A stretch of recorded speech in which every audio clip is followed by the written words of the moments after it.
Well, good morning. Welcome once again to Jesus Movement Moments. And I am here with my cohort in crime, Ashley. She is in front of the camera, not behind it once again. Hey, we're at part 2 of our exit interview. I hope you enjoyed last week. I hope you like it. I hope you shared it. I even hope you like this, and I hope you share it as well. So here we go with part 2. So you've got retirement, which can seem looming to me because I'm very far away from it. Yeah. But what are your hopes for the church after your retirement? What would you hope to see? Yeah, I hope they do a better job of making disciples. I hope we got something started now. But I can see, a lot of, for example, we have, I'll use the word and put it on, but, we have kind of failed, dropped the ball, you might say, or not accomplished what I'd like to have seen us accomplish in, forming communities within our larger community. I mean, we have about, 425 people show up here on a Sunday morning, counting kids and youth and everything that's going on. But we have a small number in comparison that are actually engaging in what we would call organized, or planned out group ministries where you can just do life together. I would really like to see them, this church, do better than what we did when I was here and while I've been here. And so that's just mine. It's just we're talking about you. You're talking about me. So yeah. Okay. Yeah. So how would you like to be remembered by the congregation? 2 words. Or is this 3? Is this 3? I know this is going to, if my wife sees this, I'm just telling you, it's over. I mean, she will call you. See it. We're gonna put it out there. So she'll have an opportunity to see it. Okay. This sounds so probably out there for me at 66 and coming to the end. I'd like to be remembered as a Jesus freak. Of course, we got this news. No, it ain't the Newsboys, is it? No. I got the wrong group. Who sings this song? I bet somebody's already thinking of it. I don't Jesus even know. Freak. It's been a few years ago. Oh man, DC Talk. Does that sound right? I have no idea. Hey, why don't you, get on there and write it out? I forgot it, man. I got it. But they sing this song, Jesus Freak. And it's just, I mean, because I can tell you, and I know I'm going to talk a little more about this in some questions down there, but I'm just here to tell you, having done it for 45 years, and the Church of God's a great place it's a great tribe to be a part of. And, it is. But boy, I would just tell you, I believe the Church of God, I believe your Baptist church, I believe the President, I believe all of our churches across America would be thriving right now if we had an overwhelming passion to just model Jesus. I do. And so, I'd like to be a Jesus freak. We'll take it. All right. That's good deal, huh? So, because you've been in ministry for such a long time, I'm sure there have been moments where you look back and think, oh man, I wish I would have done that a little bit differently. Yeah.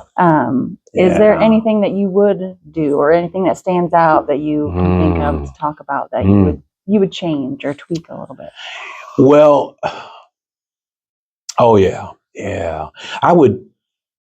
I would have poured more into my wife and kids when my kids were younger.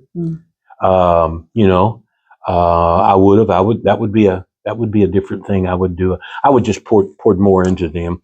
My wife has had the unfortunate, I guess, never complained though, never said anything, but I'll say the unpleasant journey of me having another woman. Maybe put that a little bit differently. I need to clarify that, don't I? Well, here's the other woman, the bride of Christ. I probably, over the years, I think that's something I would do. That's something I would do differently. I would, I'm a very relational person. Mhm.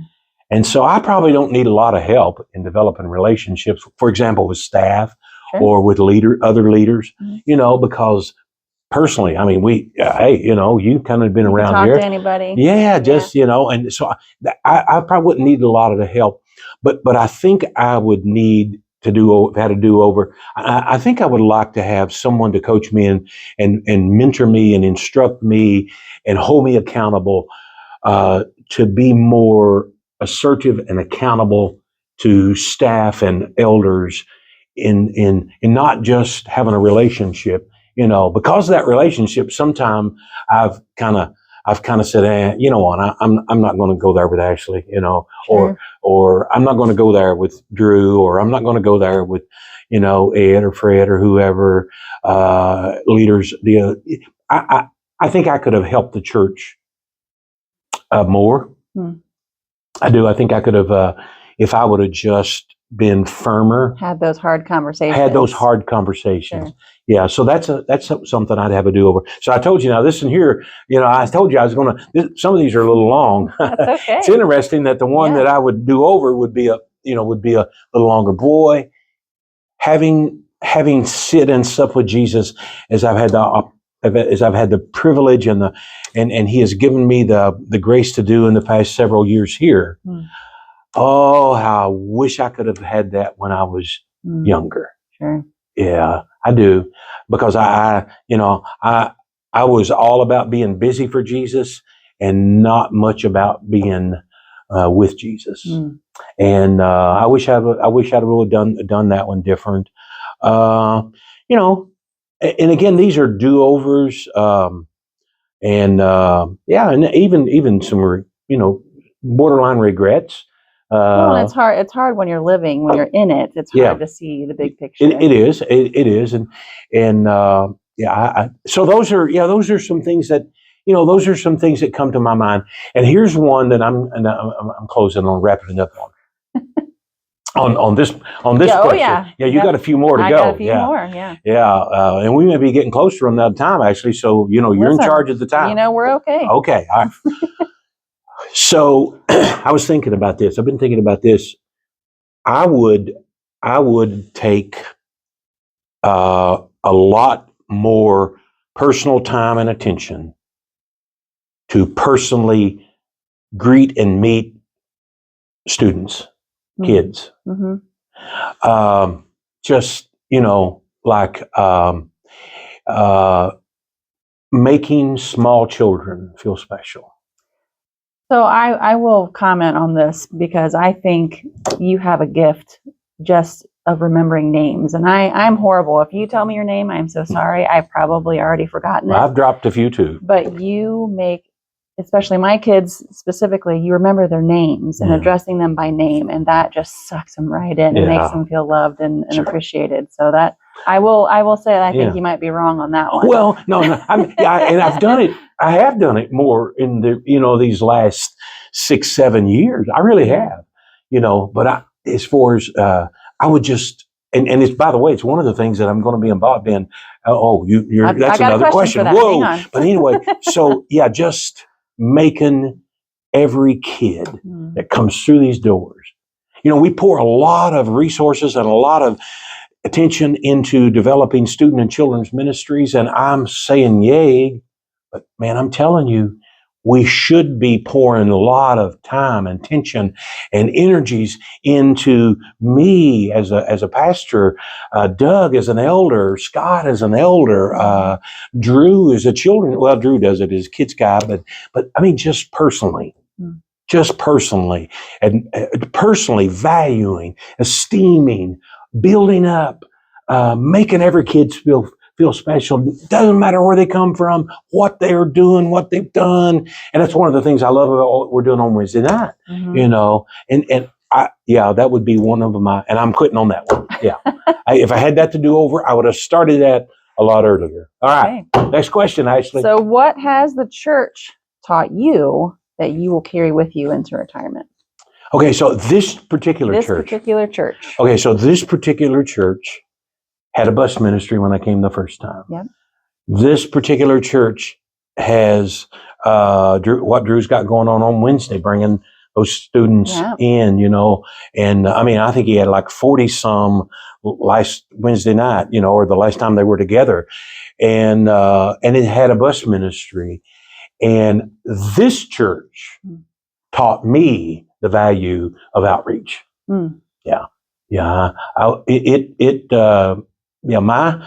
My years of outreach was limited. I'm talking about just beyond the walls and things like that. This church led me in that area.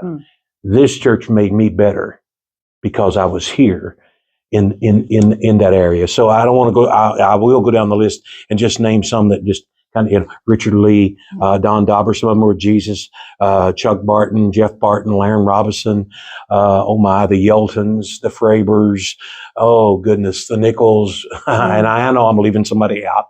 I'm sorry, but I'm just telling you, that has been the most impactful thing that this church has had on me.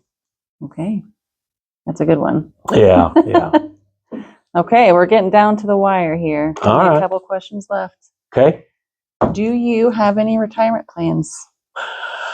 Something that you would like to share, if you would like to share. Yeah, sure. Oh, sure. Yeah. I'm going to catch up with my grandkids. Yeah. Yeah. My wife and I, we want to do a road trip, and so that's pretty immediate that we'll try to do that.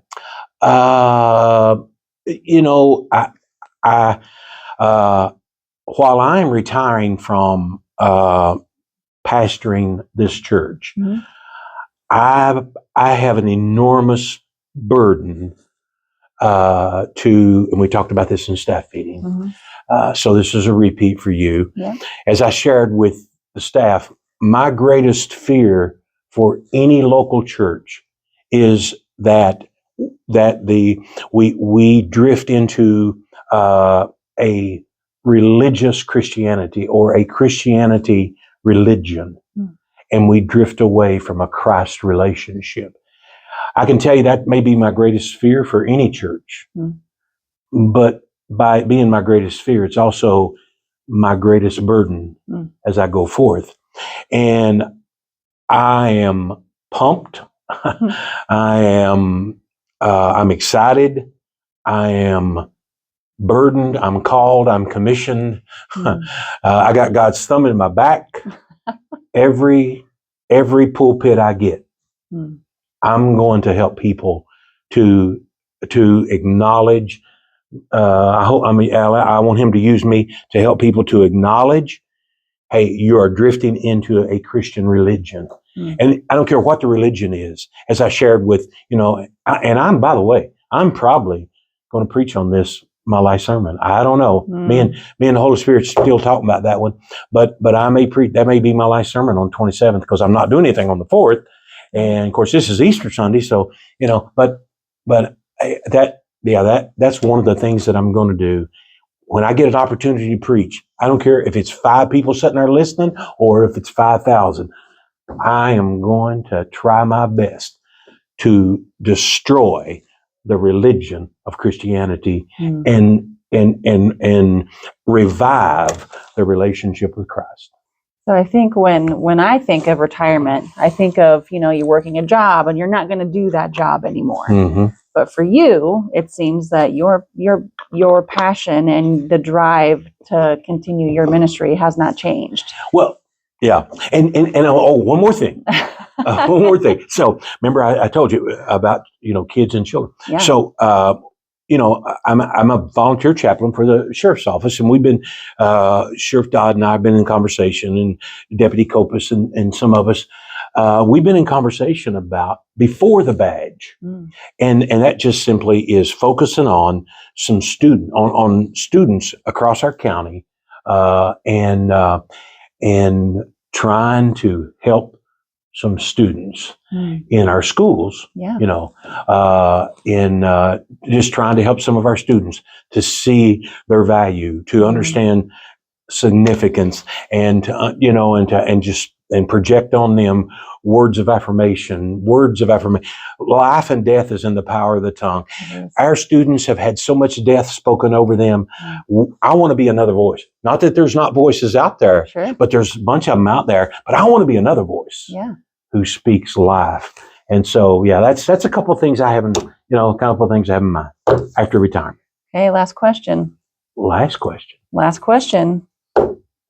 Can we still, after your retirement, call you pastor? Yes, you can. Yes, you can. I know I've heard some people call you Gary, and it doesn't fit. It doesn't. You're my pastor. You're Pastor Brown. Yeah. Yeah, and you can. Okay.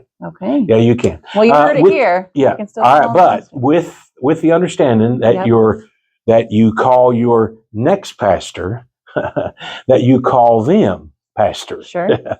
So, hey, you might call me Pastor. I don't know. I'll leave that alone. Yeah. Hey, so it's not a question you ask. Okay. But it is a statement I want to make. Yeah. The floor is yours. To those who are in ministry or those who are thinking about ministry, I want to say this to you.